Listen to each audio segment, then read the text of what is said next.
Hi friends, Wiki Telugu crime స్టోరీస్కి స్వాగతం. ఈరోజు నేను ఒక కొత్త స్టోరీతో మీ ముందుకొచ్చాను. ప్రపంచంలో అమ్మ ప్రేమను మించింది లేదు. ఒక బిడ్డను అమ్మ కన్నా ఎక్కువగా ఎవ్వరూ ప్రేమించలేరు. కానీ కొంతమంది చేసే నీచమైన పనులు అమ్మ ప్రేమకే ఒక మచ్చలాగా తయారవుతారు.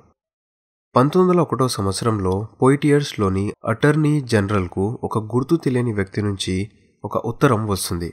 ఆ ఉత్తరంలో మేడం మోనియార్ ఇంట్లో ఒక పెళ్లి కాని అమ్మాయి గత 25 సంవత్సరాల నుంచి నిర్బంధంలో ఉంది. ఆమె చాలా దీనావస్థలో ఉంది. మీరు ఇన్వెస్టిగేషన్ చేయండి అని రాస్తుంది. ఫ్లాష్ బ్యాక్లోకి వెళ్తే మేడం మోనియార్ సొసైటీలో మంచి రెస్పెక్ట్ కలిగిన ఒక ధనిక మహిళ. మేడం మోనియార్ 2 బిడ్డల తల్లి. ఈమెకి ఒక కూతురు మరియు ఒక కొడుకు. ఈమె భర్త కొన్ని ఆరోగ్య కారణాల వల్ల చనిపోతాడు. కూతురు పేరు బ్లాంచే మోనియార్ మరియు కొడుకు పేరు మార్సే మోనియార్. కూతురు బ్లాంచే మోనియార్ చాలా అందంగా ఉండేది. చాలామంది బ్లాంచే మోనియార్ను పెళ్లి చేసుకోవాలని ఇష్టపడేవారు. తల్లి మేడం మోనియార్ తన కూతురి కోసం ఒక గొప్పింటి సంబంధం తీసుకొచ్చి పెళ్లి చేయాలని అనుకుంటుంది. మరోవైపు 25 సంవత్సరాల బ్లాంచే మోనియార్ ఒక లాయర్ ప్రేమలో పడుతుంది. ఈ లాయర్ ఒక సామాన్య కుటుంబానికి చెందినవాడు. తల్లికి ఈ విషయం తెలిసినప్పుడు తాను అస్సలు ఈ పెళ్లి ఒప్పుకోనని చెప్తుంది. లాయర్ డబ్బున్నవాడు కాకపోవటం మరియు బ్లాంచే మోనియార్ కన్నా వయసులో ఎక్కువగా ఉండటం వల్ల పెళ్లికి నో అని చెప్పింది. కూతురు మాత్రం పెళ్లంటూ చేసుకుంటే కేవలం తన ప్రేమికుడితోనే చేసుకుంటా అని చెప్పింది. బ్లాంచే మోనియార్ మార్చి 1వ తారీఖున పుట్టింది. 1875 సంవత్సరం మార్చి 1వ తారీఖున బ్లాంచే మోనియార్ 26 సంవత్సరాలు పూర్తి చేసుకుంది. బ్లాంచే మోనియార్ను ఆఖరిసారి లాయర్ను మర్చిపోవాలని తల్లి అడుగుతుంది. కానీ బ్లాంచే మోనియార్ మాత్రం ఒప్పుకోలేదు.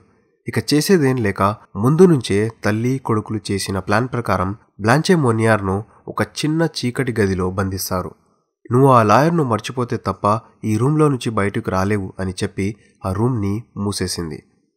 ఈ చిన్న రూమ్ను ఆ ఇంట్లో ఇంతకుముందు ఒక స్టోర్ రూమ్లా యూజ్ చేసేవారు. ఈ రూమ్కి ఒక చిన్న కిటికీ కూడా ఉండేది. కానీ బ్లాంచే మోనియార్ అరుపులు బయటికి రావద్దని ఆ కిటికీని ఇంతకు ముందే మూసేయడం జరుగుతుంది.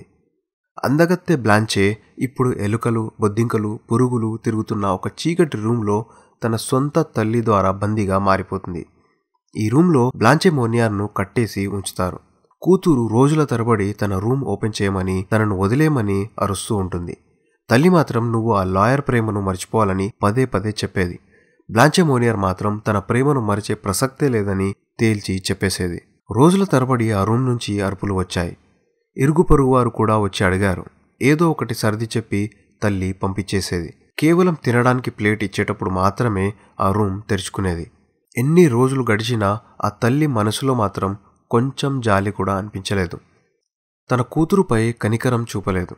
తల్లి కొడుకులు బ్లాంచేను ఆ చీకటి గదిలో బంధించి తమ జీవితాలను యథావిధిగా సాధారణంగా గడపడం మొదలుపెట్టారు. కొన్ని రోజుల తర్వాత బ్లాంచే మోనియార్ కట్లను కూడా విప్పేశారు. రోజులు నెలలు సంవత్సరాలుగా గడిచిపోయాయి.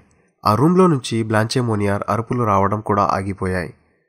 చీకటి గదిలో సంవత్సరాల తరబడి ఉండడం వల్ల ఆరోగ్యం బాగా క్షీణించింది. దాదాపు 9 సంవత్సరాలు గడిచిపోయాయి. ఆ తర్వాత తాను ఎంతగానో ప్రేమించిన లాయర్ కూడా అనారోగ్య కారణాల వల్ల చనిపోతాడు. ఈ విషయం బ్లాంచే మోనియార్కు తన తల్లి అస్సలు చెప్పదు. లాయర్ బ్లాంచే మోనియార్ను వెతకలేదా అని మీకు డౌట్ రావచ్చు. ఇంటికి ఎవ్వరు వచ్చి బ్లాంచే మోనియార్ గురించి అడిగినా తాను పై చదువుల కోసం వేరే ప్రాంతానికి వెళ్ళిందని ఒకసారి చెప్పేది. ఇంకొకసారి వెళ్ళడిగితే అక్కడే పెళ్లి చేసుకుని అక్కడే స్థిరపడిందని ఇంకొకసారి చెప్పింది. ఇలా వచ్చిన వాళ్ళందరికీ ఒక్కొక్క రీజన్ చెప్పి అక్కడి నుంచి పంపించేసేది.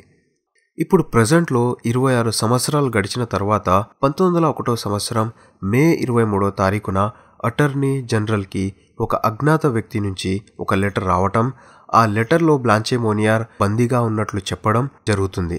ఆ ఫ్యామిలీ సొసైటీలో రెస్పెక్ట్ కలిగి ఉండటం మరియు ధనిక కుటుంబం కావటంతో అక్కడ వెళ్ళి ఇన్వెస్టిగేషన్ చేయడానికి పోలీసులు కాస్త ఆలోచిస్తారు. అదే పోలీస్ స్టేషన్లో పనిచేస్తున్న ఒక పోలీస్ బ్లాంచే మోనియార్ గురించి విన్నప్పుడు, నేను యవ్వనంలో ఉన్నప్పుడు బ్లాంచే మోనియార్ని చూసేవాడినని, ఆ సమయంలో తన అందాల చర్చలు ఇక్కడ జరిగేవని చెప్పాడు. నేను కొన్ని సంవత్సరాల నుంచి బ్లాంచే మోనియార్ని చూడలేదు. నిజంగా నాకు ఈ లెటర్ నిజం అనిపిస్తుందని ఆ పోలీసు చెప్పడం జరుగుతుంది. ఇక పోలీసులు సెర్చ్ వారెంట్ తీసుకొని మేడం మోనియార్ ఇంటికి చేరుకుంటారు. మొదట మేడం మోనియార్ తలుపు ఓపెన్ చేయదు, కానీ బలవంతంగా పోలీసులు లోపలికి వెళ్లి ఇల్లు మొత్తం చెక్ చేస్తారు. కానీ ఎక్కడా కూడా బ్లాంచే మోనియార్ కనిపించదు. తర్వాత పోలీసులు బేస్మెంట్లో ఉన్న ఒక చిన్న రూమ్ను గమనిస్తారు. తలుపులు తెరిచి లోపలికి వెళ్లి ఒక్కసారిగా బయటికి వచ్చేస్తారు. ఆ రూమ్లో నుంచి భరించరాని దుర్వాసన వస్తుంది. పోలీసులు ఇంకోసారి వెళ్లి చూడగా బ్లాంచే మోనియార్ శరీర బరువు మొత్తం తగ్గి ఒక అస్థిపంజరంలా తయారైంది. ఆ బెడ్పై నగ్నంగా పడుకొనుంది.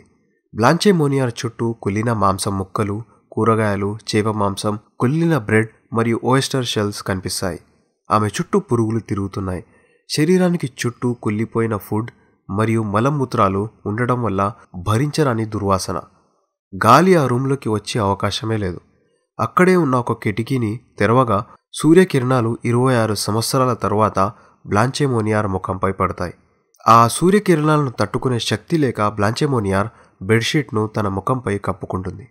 26 సంవత్సరాల తర్వాత వెలుతురును చూసిన బ్లాంచే మోనియార్ను పోలీసులు అక్కడి నుంచి తీసుకెళ్లి వెయిట్ చెక్ చేయగా తను కేవలం 25 కేజీల బరువు మాత్రమే ఉంది. వెంటనే పోలీసులు ఆ క్రూరమైన తల్లిని అరెస్ట్ చేస్తారు. ఇక ఈ తల్లి ఎంత క్రూరంగా ఎలా ప్రవర్తిస్తుందని అక్కడి ప్రజలు కూడా ఆ ఇంటికొచ్చి ప్రొటెస్ట్ చేయడం మొదలుపెట్టారు. కొడుకు మార్సెల్ మోనియార్ని కూడా అదుపులోకి తీసుకున్నారు. తాను నిజంగానే తప్పు చేసిందని అనుకుందేమో అరెస్ట్ అయిన 15 రోజులకే అనారోగ్యంతో చనిపోయింది. తల్లి చనిపోవడంతో కొడుకును కోర్టులో ప్రవేశపెట్టడం జరిగింది. కేసు కోర్టుకు వెళ్ళినప్పుడు మార్సెల్ మోనియార్కి కేవలం నామమాత్రపు శిక్ష మాత్రమే విధిస్తుంది. మరోవైపు బ్లాంచే మోనియార్ పలు మానసిక రోగాల బారిన పడుతుంది. తన మిగతా జీవితం బ్లాంచే మోనియార్ హాస్పిటల్లోనే గడుపుతుంది. 1913 సంవత్సరంలో 64 సంవత్సరాల బ్లాంచే మోనియార్ హాస్పిటల్లోనే తుది శ్వాస విడుస్తుంది. సో ఇది ఇవాల్టి స్టోరీ. నా ఫ్యూచర్ స్టోరీస్ అప్డేట్ కోసం లైక్, షేర్, సబ్స్క్రైబ్ చేయండి. Thank you for watching.